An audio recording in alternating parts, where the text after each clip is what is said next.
আমাদের সোনামুড়া থানাতে একটা কমপ্লেন আছে, যিনি কমপ্লেনেন্ট যে আমাদের সোনামুড়া থানার অন্তর্গত যে তামসাবাড়ি উত্তরপাড়া আছে, এখানে একটা মালবাহী অটো গাড়ি জ্বালিয়ে দিয়েছে কেবা কার, সঙ্গে একজনের নামও দিয়েছে, ওনার নাম সুমন মিয়া। তো এই নিয়ে আমাদের সোনামুড়া থানাতে একটা মামলা নেওয়া হয়। তো এই মামলার সূত্র ধরে আমরা দুজনকে গ্রেপ্তার করেছি। একজনের নাম হলো সুমন মিয়া আর অন্যজন হলেন পায়েল মিয়া।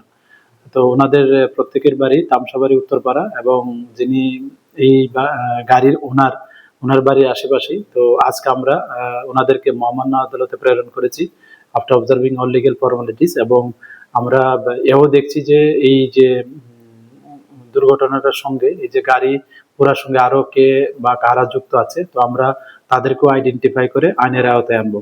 আর এই যে গাড়িটার মানে মালবাহী অটো গাড়িটার নাম্বার হলো TR07D1834। তো আমরা দেখছি যে এই যে মানে গাড়ি যে আগুন দেওয়ার পেছনে আরো কে কে যুক্ত আছে, আমরা অবশ্যই তাদের আইডেন্টিফাই করে আইনের